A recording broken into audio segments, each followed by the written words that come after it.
Very good morning to all of you. Welcome to History by SRB. So we have already completed chapter number 10 and 11, and now the time comes for we have to start from chapter number 12, and the name of the chapter is Impact of British Rule on India. As you can see here, so as I used to tell you that first of all we have to understand the meaning of the topic, meaning of the chapter, meaning of the topic. So let's start to know what is the meaning of this topic. तो name is given here impact of British rule on India. तो इसका मतलब ये हो गया कि British rule का यानी ब्रिटिश ने हमारे कंट्री में जो शासन किया इसका इंडिया पर क्या इम्पैक्ट पड़ा, यानी कि इंडिया पर क्या असर पड़ा, क्या प्रभाव पड़ा, क्या छाप पड़ा ब्रिटिश शासन का, ब्रिटिश रूल का. तो इस चैप्टर में, in this chapter we are going to discuss about this topic कि भारत में ब्रिटिश आने के बाद भारत पर ब्रिटिश के शासन का क्या प्रभाव पड़ा, क्या छाप पड़ा. So let's start from the first topic and the page number is 135. तो यहां देखो what it has been told here. तो फर्स्ट ऑफ ऑल यहां पर बताया गया है कि जब से ब्रिटिश इंडिया हमारे कंट्री में आए, ब्रिटिश का रूल स्टार्ट हुआ तो बहुत सारे बदलाव आए, बहुत सारे चेंजिंग आए. क्या लिखा हुआ है? एवरी एस्पेक्ट, यानी हर पहलू में, हर क्षेत्र में बहुत सारा चेंजिंग आया. फॉर एग्जांपल जैसे एजुकेशन का क्षेत्र हो, पब्लिक इंस्टीट्यूशन है, रिफॉर्म्स हुए, बहुत सारे सुधारों को स्टार्ट किया गया. कास्ट सिस्टम में टॉपिक आया, कास्ट सिस्टम के बारे में बात की गई. कंडीशन ऑफ वुमेन यानी महिलाओं की स्थिति, इन सारे चीजों में बहुत सारा बदलाव आया. चाहे एजुकेशन हो, पब्लिक इंस्टीट्यूशन हो, रिफॉर्म की बात हो, कास्ट की बात हो या फिर महिलाओं की स्थिति में हो, हर जगह कहीं न कहीं परिवर्तन आया, बहुत बदलाव आया. और इन्हीं बदलावों के बारे में, इन्हीं चेंजिंग के बारे में हमें डिस्कस करना है इस चैप्टर में. तो बने रहेंगे इस क्लास के साथ में. Okay, now second paragraph. तो यहां पर बताया गया है कि देखो पहले जब ब्रिटिश नहीं आए थे हमारे कंट्री में, जब ब्रिटिश नहीं आए थे उस समय यहां पर फर्स्ट में एजुकेशन की क्या कंडीशन थी, लोग पढ़ाई क्या करते थे, कैसे करते थे, इसके बारे में यहां पर बताया गया है. तो पढ़ाई का क्या सिस्टम था? पाठशाला, आपने नाम सुना होगा ना, पाठशाला बच्चे जाते थे. तो पहले जब ब्रिटिश यहां पर नहीं आए थे तो पढ़ाने का जो साधन था, एजुकेशन का जो फैसिलिटी थी, ये बच्चे कहाँ जाते थे पढ़ने में? पाठशाला जाते थे. यदि आपको उर्दू पढ़नी है तो वहां पर मकतब जाते थे. और किसके लिए? एलिमेंट्री एजुकेशन के लिए. यानी पाठशाला और मकतब ये क्या थे? एलिमेंट्री एजुकेशन का सेंटर था. What do you know about elementary education? तो एलिमेंट्री एजुकेशन का मतलब होता है प्राइमरी एजुकेशन. जैसे आप पढ़ते हो प्राथमिक विद्यालय 1 to 5, तो प्राइमरी एजुकेशन को ही एलिमेंट्री एजुकेशन कहा जाता है. तो एलिमेंट्री एजुकेशन कहाँ दिए जाते थे? पाठशाला में और मकतबाज में. वेरी इंपॉर्टेंट, एग्जाम में पूछा जाता है आपको. नाउ नेक्स्ट वन, यदि हायर एजुकेशन की बात करें तो हायर एजुकेशन के लिए टोल्स में दी जाती थी और मदरसा. तो टोल्स और मदरसा ये हायर एजुकेशन का सेंटर था, यहां पर हायर एजुकेशन दी जाती थी. क्लियर हो गया? नेक्स्ट वन में है क्या? Before the rule of East India company began education was limited to reading the of religious books. तो जब ब्रिटिश यहाँ पर नहीं आई थी, इसके पहले जो एजुकेशन दी जाती थी बच्चों को, ये बेसिकली रिलीजियस बुक्स पर, यानी कि धार्मिक जो किताब होते थे उस पर बेस्ड एजुकेशन दी जाती थी. प्लस इन वर्नाकुलर लैंग्वेजेस, यानी वर्नाकुलर लैंग्वेज क्या? वर्नाकुलर लैंग्वेज मीन्स होती है लोकल लैंग्वेज. जैसे आप कहीं प्लेस में रहते हो, आपके लोकेलिटी में कौन सी भाषा बोली जाती है, तो इसी भाषा में, इसी लैंग्वेज में, लोकल भाषा में, यानी कि जिसे वर्नाकुलर लैंग्वेज कहा जाता है, इसमें इसी मीडियम से आपको एजुकेशन दी जाती थी. एंड लर्निंग अर्थमेटिक टेबल्स, और बेसिकली पढ़ाई क्या होती थी? रिलीजियस बुक्स में है. और अर्थमेटिक टेबल्स आपने पढ़ा होगा ना, टेबल 2 1 2 2 2 4, हिंदी में 2 एकम 2 2 दूनी 4. तो इस तरह से अर्थमेटिकल मैथ्स जो है, अर्थमेटिकल टेबल जो है, ये एजुकेशन दी जाती थी एलिमेंट्री एजुकेशन में, यानी कि प्राइमरी क्लास में या प्राइमरी एजुकेशन के अंडर में. अब यदि बात करें हम लोग हायर एजुकेशन की, तो हायर एजुकेशन में कौन कौन से सब्जेक्ट्स हैं जिस पर एजुकेशन दी जाती थी? तो यहाँ पर हायर एजुकेशन होती थी संस्कृत के लिए, लोग संस्कृत पढ़ने के लिए दूर दूर जाते थे. नेक्स्ट है अरेबिक हो गया, अरेबिक लैंग्वेज. पर्शियन है, लॉ यानी कानून की पढ़ाई हो गई. लॉजिक यानी कि तर्क शास्त्र की पढ़ाई हो गई. मेडिसिन, मेडिकल जिसे आजकल जानते हैं, तो मेडिसिन की पढ़ाई होगी. एस्ट्रोनॉमी की पढ़ाई हो गई, वास्तुशास्त्र है. तो इन सब के बारे में जो पढ़ाई होती थी ये हायर एजुकेशन में होती थी. जैसे अभी आप लोग +2 में जाते हो, ग्रेजुएशन में जाते हो, तो ये हायर एजुकेशन कहलाती है. तो हायर एजुकेशन में इन सब्जेक्ट्स के बारे में एजुकेशन दी जाती थी, पढ़ाई जाती थी. नाउ सीधा नेक्स्ट टॉपिक. तो यहाँ पर नेक्स्ट टॉपिक है एजुकेशन अंडर द ब्रिटिश। तो एजुकेशन अंडर द ब्रिटिश यानी कि अब यहाँ पर देखना क्या है कि ब्रिटिश के तहत में जब ब्रिटिश यहाँ पर आए, ये तो पहले हम लोगों ने भी क्या बात किया कि ब्रिटिश के आने से पहले एजुकेशन का सिस्टम क्या था। अब यहाँ बताया गया है कि जब ब्रिटिश आ गए, ब्रिटेन वाले आ गए, अंग्रेज आ गए, तो अंग्रेजों ने एजुकेशन के लिए क्या किया, क्यों किया, सबसे बड़ी बात है, तो बने रहेंगे। अब देखो यहाँ पर क्या है, the main objective of the East India company was to make profit. भाई ब्रिटेन को बनियों का देश कहा जाता है, क्यों कहा जाता है, क्योंकि ब्रिटेन का मेन मकसद क्या था, पैसा कमाना। ठीक है, तो पैसा कमाने के लिए इंडिया आए थे, न कि यहाँ पर एजुकेशन देने के लिए। उनको एजुकेशन के प्रति कोई इंटरेस्ट नहीं था। तो इस बात को यहाँ पर कहा गया है कि ईस्ट इंडिया कंपनी जो आई थी यहाँ पर क्यों आई थी, वहां पर पैसे कमाने के लिए आई थी, न कि उनकी कोई रिस्पॉन्सिबिलिटी नहीं थी एजुकेशन के लिए, या एजुकेट इंडिया को एजुकेट करना है, पढ़ाना है, ऐसी कोई मंशा नहीं थी, ऐसा कोई टारगेट, ऐसी कोई प्लानिंग नहीं थी। लेकिन बाद में क्या हुआ, मिशनरीज आए। मिशनरीज कौन होते हैं, जो ईसाई पर आधारित, जो क्रिश्चियनिटी पर आधारित एजुकेशन देते हैं, स्कूल खोलते हैं, तो वहां पर केवल क्रिश्चियनिटी के बारे में एजुकेशन दी जाती है, तो ये मिशनरीज होते हैं। तो यहाँ पर इंडिया में भी जब ब्रिटिश आए तो फिर नेचुरली है कि वहां से वहां की एजुकेशन सिस्टम भी आएगी, तो यहाँ से मिशनरीज आए और मिशनरीज का ही मेन काम था एजुकेशन को प्रोवाइड करना, स्कूल ओपन करना और एजुकेशन देना। तो दो the missionaries open the few school, their purpose was to promote Christianity. तो यहाँ पर मिशनरीज ने स्कूल खोला, लेकिन उसका मेन मकसद था क्रिश्चियनिटी का, क्रिश्चियन रिलीजन का प्रचार और प्रसार करना, ये उनका मेन इंटेंशन था। लेकिन अब यहाँ बाद में बताया गया है कि ऐसा नहीं कि केवल मिशनरीज थे वही एजुकेशन दिए, ऐसा नहीं। बाद में जब ब्रिटिश को लगा कि भाई मैं यहाँ रूल कर रहा हूँ, तो रूल करेंगे तो फिर यहाँ पर कुछ एजुकेशन भी देना कंपलसरी है, ताकि हमें निगोशिएशन की प्रॉब्लम ना हो। ठीक है, तो इसके लिए फर्स्ट जो पहला जो एफर्ट लगाया गया ब्रिटिश के द्वारा एजुकेशन के प्रति में, वो क्या था, चार्टर एक्ट ऑफ 1813। तो पहला जो बड़ा कदम ब्रिटिश ने उठाया एजुकेशन के प्रति, वो क्या था, एक एक्ट बना, एक कानून बना जिसका नाम था चार्टर एक्ट ऑफ 1813। ठीक है, ये ध्यान में रखेंगे 1813। अब इसको यदि प्लस करेंगे तो 1 + 8 9, 9 + 1 10, 10 + 3 क्या 13। तो लास्ट में जो इसका ईयर है 1813, यदि इसके टोटल नंबर को काउंट करेंगे तो ये क्या आएगा, 13 आएगा। तो ये एक ट्रिक है जिससे आप याद कर सकते हो ईयर के बारे में कि कौन से ईयर में फर्स्ट एजुकेशन सिस्टम इंडिया में लॉन्च किया गया था। तो पहला जो बड़ा था वो चार्टर एक्ट ऑफ 1813। अब देखना है कि इस एक्ट के तहत में एजुकेशन के लिए क्या किया गया। तो एजुकेशन के लिए पहला बार था, it was the first time कि यहाँ पर एजुकेशन को प्रमोट करने के लिए ब्रिटिश ने 1 लाख रुपीज सैंक्शन किया, यानी कि 1 लाख रुपीज एजुकेशन के प्रचार प्रसार करने के लिए इन्होंने लगाया। ये पहला कदम था। अब इसके बाद क्या हुआ, the Hindu and Elphinstone colleges were established. अब इसके बाद क्या हुआ कि जो प्रेसिडेंसी टाउन्स हमारा था उस समय ब्रिटिश के समय में, Calcutta, Bombay and Madras, in places में क्या हुआ, एल्फिंस्टन कॉलेजेस और हिंदू कॉलेजेस को इस्टेब्लिश किया गया। हिंदू कॉलेज आपको समझ में आ गया होगा, एल्फिंस्टन मीन्स इंग्लिश मीडियम में, या जो ब्रिटिश से स्टार्ट किया गया था। तो ब्रिटिश बेसिकली इंग्लिश मीडियम में चाहते थे, तो यहाँ पर एल्फिंस्टन क्या मतलब हो गया, ब्रिटिश से संबंधित या इंग्लिश मीडियम से संबंधित, रिलेटेड। नाउ तो इस तरह के कॉलेज वहां पर खोले गए। These institutions produce English educated Indian elite class. अब इनका जो टारगेट था, इनका टारगेट ये था कि यहाँ जो बच्चे पढ़ेंगे उसे क्या करना है, अंग्रेजों जैसा बनाना है।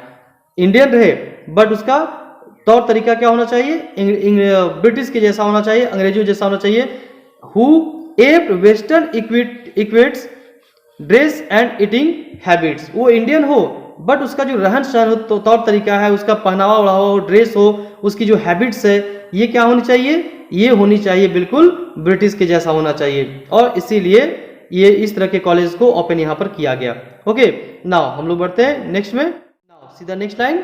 तो नेक्स्ट में है the British wanted psychological slavery of the elite class of the Indian society. अब देखो भाई, ब्रिटिश बिना बेनिफिट के कुछ भी काम करने वाला नहीं है। तो यहाँ भी एजुकेशन जो ब्रिटिश ने देना शुरू किया, इसका मेन मकसद क्या था कि वे चाहते थे कि साइकोलॉजिकली जो है, साइकोलॉजिकली ये हमारा स्लैब हो जाए, गुलाम हो जाए। कौन, इंडिया।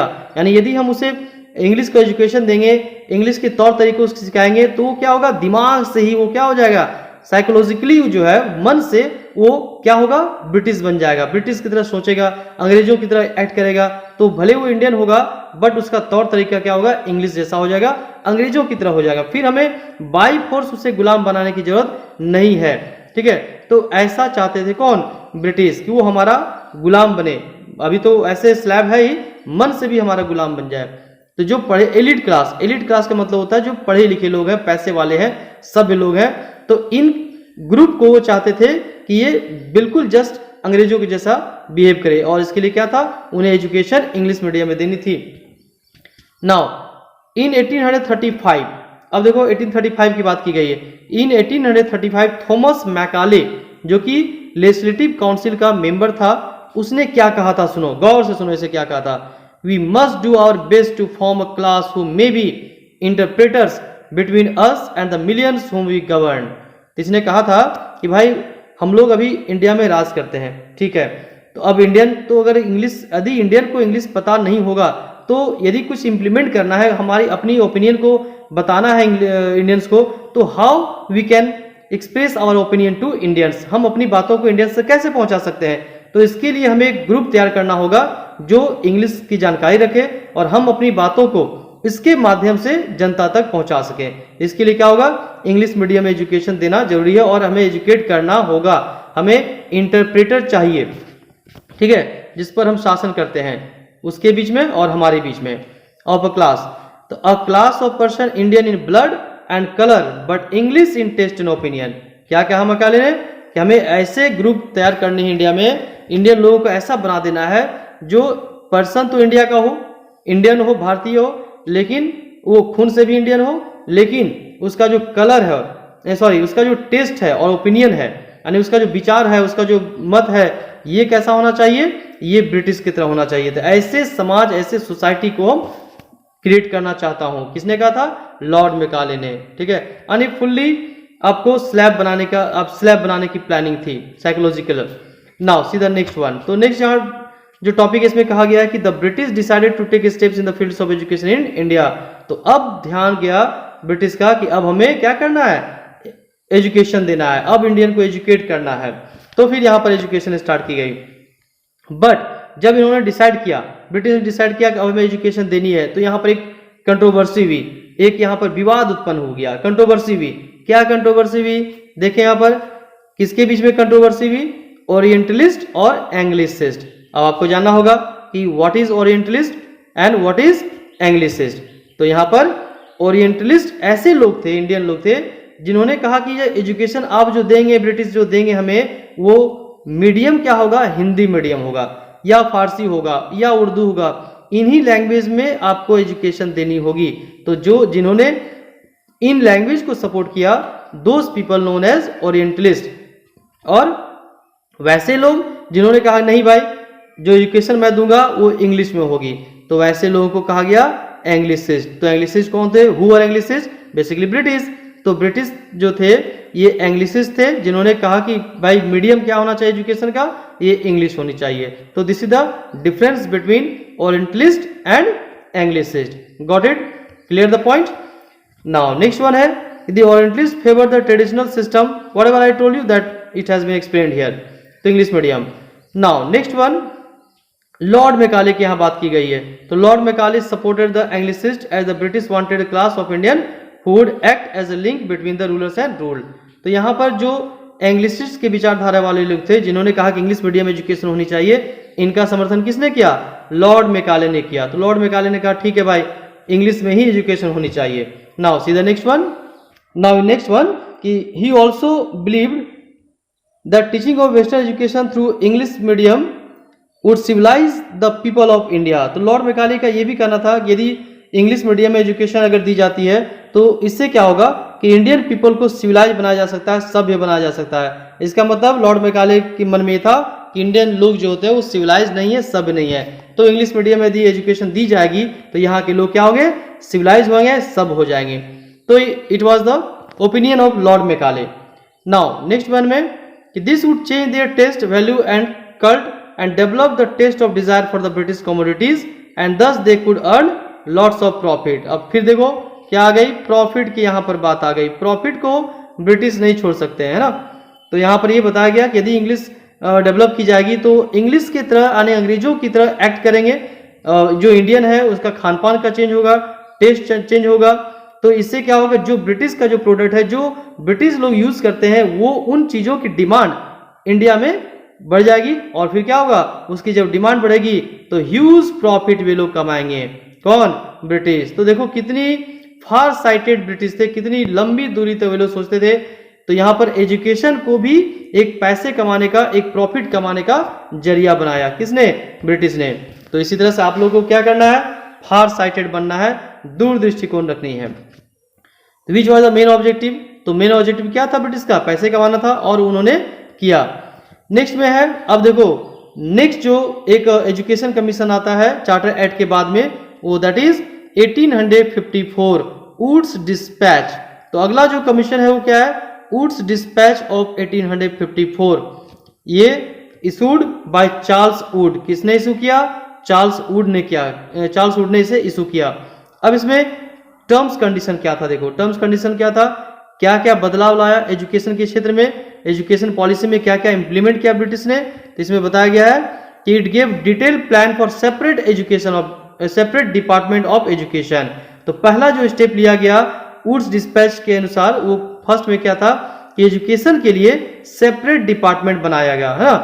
फर्स्ट पॉइंट याद रखेंगे या फिर आप कॉपी में लिखेंगे, तो separate department for education first one. Second one क्या किया गया, यूनिवर्सिटी को सेटअप किया गया, कहां पर, प्रेसिडेंसी टाउन में, यानी बॉम्बे, कोलकाता और मद्रास, इन तीन प्लेसेस में यूनिवर्सिटीज को सेटअप किया गया, किसके अंडर में, वुड्स डिस्पैच के तहत में। नेक्स्ट वन क्या किया गया, नेक्स्ट वन में ट्रेनिंग फॉर टीचर्स, यानी कि टीचर्स ट्रेनिंग, जैसे अभी आप लोग बीएड करते हो ना, तो जो बीएड की जाती है यानी कि टीचर्स को ट्रेनिंग दी जाती है, तो टीचर्स ट्रेनिंग इंस्टीट्यूशन भी खोलने का प्रावधान रखा गया वुड्स डिस्पैच ऑफ 1854 के तहत में। And now next one, also set up assistants was given to vernacular schools. इसके साथ साथ ही वर्नाकुलर स्कूल पर भी ध्यान दिया गया। वर्नाकुलर स्कूल मीन जो लोकल लेवल पर लोकल लैंग्वेज में जो स्कूल ओपन की जाती है, तो वर्नाकुलर ऐसे स्कूलों को भी ओपन करने का प्रोविजन रखा गया कि वर्नाकुलर लैंग्वेज में भी एजुकेशन दी जाए, ऐसे स्कूल को भी स्टार्ट किया जाए। ठीक है, ये कुछ स्टेप्स था जो वुड्स डिस्पैच ऑफ 1854 के अंडर में उसके प्रोविजन में लिया गया। नाउ नेक्स्ट वन में है, नेक्स्ट इंपॉर्टेंट है 1882 हंटर एजुकेशन कमीशन। नेक्स्ट जो एजुकेशन कमीशन था वो क्या था, 1882 का Hunter education commission. Now we have to see why it had been set up, क्यों सेटअप किया गया था इसको।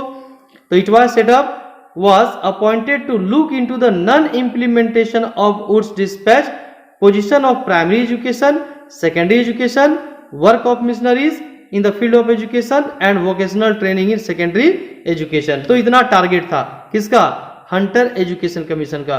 Now let's we know one by one.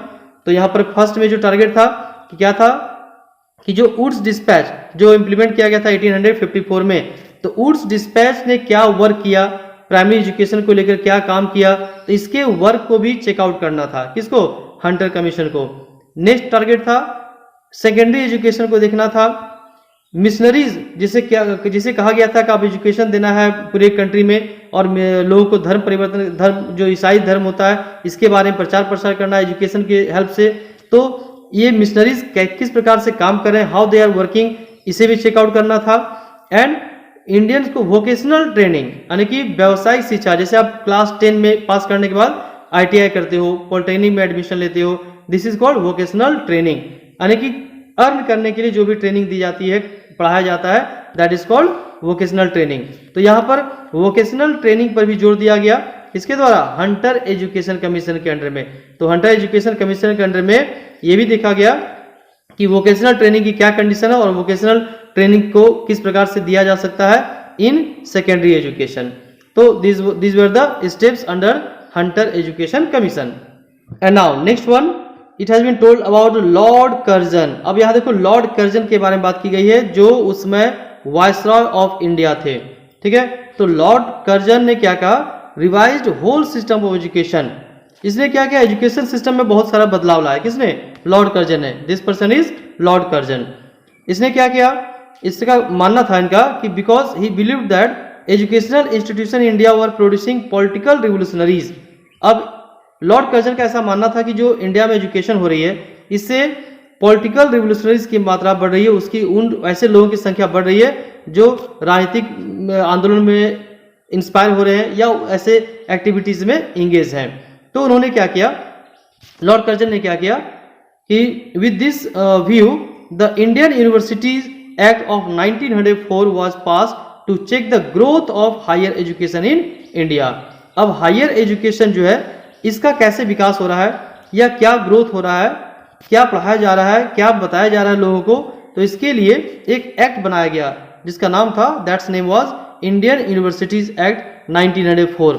यानी कि 1904 में एक एक्ट बना, क्या नाम था, what was the name, Indian universities act. तो इसके तहत में लॉर्ड कर्जन ने क्या किया, चेक करना था। इसका मेन वर्क क्या था इस एक्ट का, check the growth of higher education in India. यानी इंडिया में हायर एजुकेशन का क्या ग्रोथ है, क्या कंडीशन है, इसी के बारे में जांच करना था। इट अनॉयड द इंडियंस, और इससे इंडियन जो है काफी चिंतित हो गए। On the whole universal education India was neglected by the British. अब यहां बताया गया है कि इंडिया का जो एजुकेशन है, on the whole universal education in India was neglected by the British till Wardha education scheme. यानी कि इंडियन में कैसा एजुकेशन होना चाहिए, किस तरह की एजुकेशन देनी चाहिए, इन सब बातों को दरकिनार कर दिया, इन सबको साइड कर दिया। किसने, ब्रिटिश ने। और कब तक इग्नोर किया, जब तक कि वर्धा एजुकेशन स्कीम 1937 में नहीं आया, जिसको इनिशिएट किया था गांधी जी ने इनिशिएट किया था।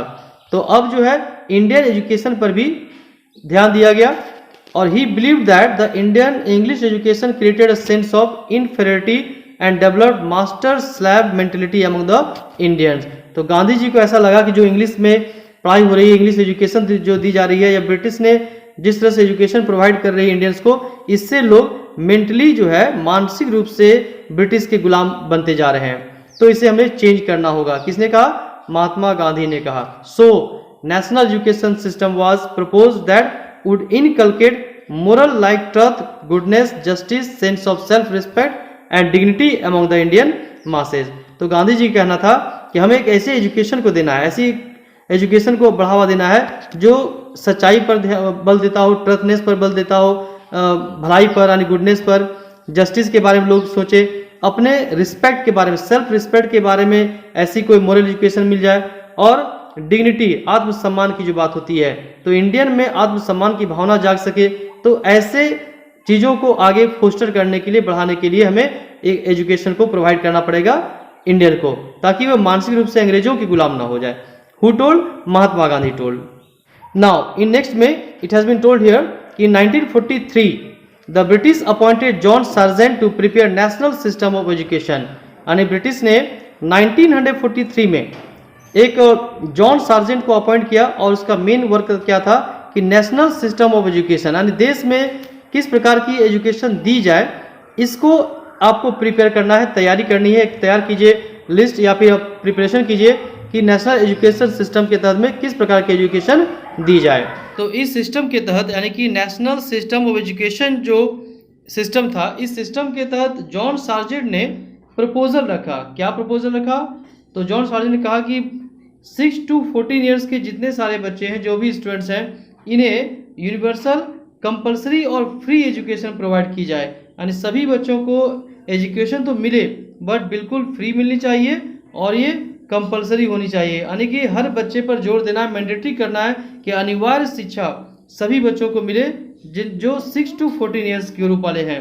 तो ये बहुत ही इंपॉर्टेंट डिसीजन था जॉन सार्जेंट का, और यही कारण था कि जब हमारा इंडिया इंडिपेंडेंट हुआ, what is written here, see the next one, कि most of the recommendation of this plan were implemented by the government of India after independence.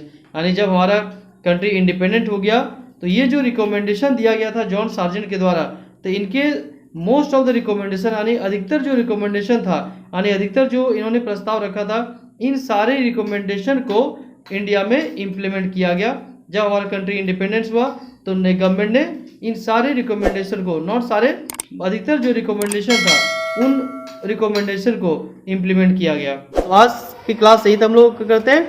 Next class में we have to start from next topic, that is positive impact of British system of education. Okay all of you.